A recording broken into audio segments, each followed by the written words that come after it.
Hello बच्चों, let's see this question and the question is dichlorophenyl dimethyl urea that is DCMU. Options are inhibits photosystem 1, inhibits pH2 that is photosystem 2, destroy chloroplast and inhibits oxidative phosphorylation. So इसको समझने से पहले हम लोग समझेंगे non cyclic photophosphorylation. So our key concept is non cyclic photophosphorylation. अब ये photophosphorylation का क्या मतलब हुआ?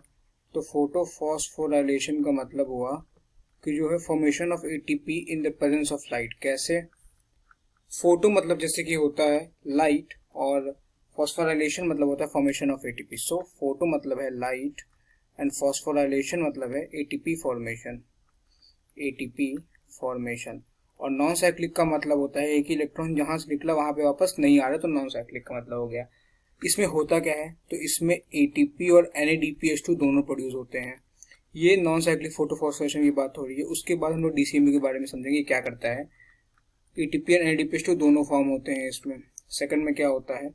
इसमें both PS1 and PS2 participate करते हैं. Both PS1 and PS2 participate करते हैं. और इसमें क्या होता है? और इसमें होता है photolysis of water. Photolysis of water होगा तो क्या होगा? फोटोलाइसिस ऑफ वाटर होगा तो ऑक्सीजन का इवोल्यूशन होगा. सो ऑक्सीजन का इवोल्यूशन होगा. अब हम लोग देखते हैं नॉन साइक्लिक फोटोफॉस्फोराइलेशन इसमें क्या होता है. सो लेट्स अज्यूम दैट ये है PH2 क्योंकि इसमें दोनों पार्टिसिपेट करते हैं. सो ये है PH2 और दिस इज PS1. ये है PS1. Sun which is the ultimate source of light. Sun क्योंकि फोटोसिंथेसिस लाइट के प्रेजेंस में होती है, तो सन से हमारी लाइट यहाँ गिरी है और ये लाइट PS1 पे भी गिर रही है. जब लाइट PS2 पे गिर रही है तो PS2 का इलेक्ट्रॉन एक्साइट हो रहा है. PS2 का इलेक्ट्रॉन एक्साइट हुआ. PS2 का इलेक्ट्रॉन एक्साइट हुआ और ये ट्रांसपोर्ट हुआ अपहिल. क्योंकि ऊपर जा रहा है तो ट्रांसपोर्ट हुआ अपहिल. ट्रांसपोर्ट हुआ और ये एक्सेप्ट कर लिया गया इलेक्ट्रॉन एक्सेप्टर के द्वारा. This electron is accepted by electron acceptor. अब ये फर्दर जो इलेक्ट्रॉन एक्सेप्टर द्वारा एक्सेप्ट किया गया है ये फर्दर डाउनहिल ट्रांसपोर्ट से नीचे मूव करेगा. This further moves to downhill transport और ये इलेक्ट्रॉन ट्रांसपोर्ट सिस्टम में जाएगा. जब इलेक्ट्रॉन ट्रांसपोर्ट सिस्टम में जा रहा है तो यहाँ पे एटीपी का फॉर्मेशन होता है. ADP प्लस इनऑर्गेनिक फॉस्फेट से यहाँ पे ATP बनता है. ATP का फॉर्मेशन हो रहा है और ये इलेक्ट्रॉन फर्दर PS1 के पास गया. जैसे और ये ट्रांसपोर्ट हुआ डाउनहिल ट्रांसपोर्ट. जैसे इलेक्ट्रॉन PS1 के पास गया साइमल्टेनियसली इलेक्ट्रॉन PS1 का भी एक्साइट होगा. इलेक्ट्रॉन PS1 का भी साइमल्टेनियसली एक्साइट होगा और ये भी कैप्चर कर लिया जाएगा इलेक्ट्रॉन एक्सेप्टर के द्वारा. ये भी इलेक्ट्रॉन एक्सेप्टर द्वारा कैप्चर कर लिया जाएगा. जब ये इलेक्ट्रॉन एक्सेप्टर के द्वारा कैप्चर कर लिया गया ये वाला इलेक्ट्रॉन, सो ये ट्रांसपोर्ट जो था ये भी था अपहिल ट्रांसपोर्ट. तो उसके बाद ये इलेक्ट्रॉन फर्दर डाउनहिल ट्रांसपोर्ट में जाएगा. इलेक्ट्रॉन ट्रांसपोर्ट सिस्टम से फर्दर डाउनहिल ट्रांसपोर्ट में जाएगा और ये रिड्यूस करेगा NADP प्लस को रिड्यूस करेगा. ये NADPH में रिड्यूस कर देगा. NADPH में रिड्यूस कर देगा इसको. सो हमने ये देखा कि यहाँ पे ATP का फॉर्मेशन इस जगह पे हो रहा है और NADPH का फॉर्मेशन इस जगह पे हो रहा है. अब इस डायग्राम को देख के एक चीज समझ में आ रही है कि जब इलेक्ट्रॉन PS1 का एक्साइट हो रहा है तो ये वापस ग्राउंड स्टेट में आ रहा है. Ground state come to ground state by electron of PS1 electron of PS2 से ग्राउंड स्टेट में आ रहा है. बट PS2 कैसे ग्राउंड स्टेट में आएगा?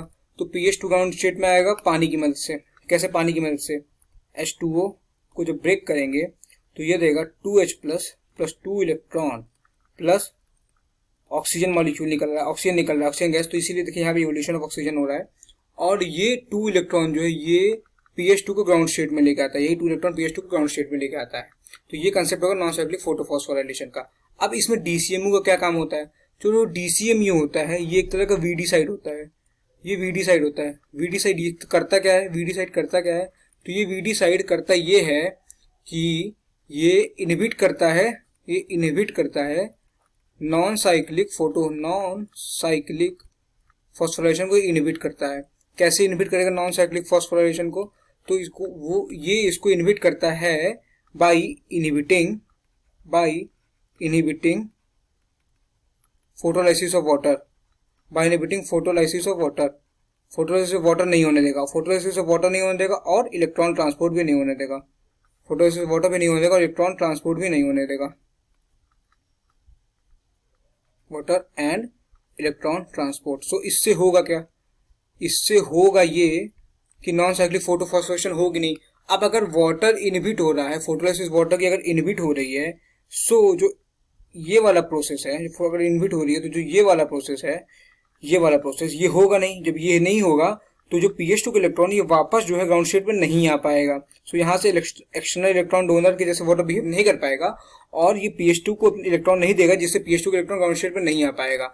सो अगर ध्यान से देखें तो जो DCMU है वो एक तरह से इनहिबिट कर रहा है फोटो सिस्टम 2 को, क्योंकि इसी का इलेक्ट्रॉन ग्राउंड स्टेट में वाटर से आता है और अगर ये वाटर की फोटोलाइसिस ही रोक दे रहा है, इलेक्ट्रॉन ट्रांसपोर्ट ही रोक दे रहा है, तो pH2 का इलेक्ट्रॉन वापस ग्राउंड स्टेट में नहीं आ पाएगा। इसीलिए DCMU इनहिबिट करता है फोटो सिस्टम 2 को। सो मोस्ट अप्रोप्रिएट आंसर जाएगा option B, that is inhibits photo system 2। I hope you understood it well. Thank you and all the very best.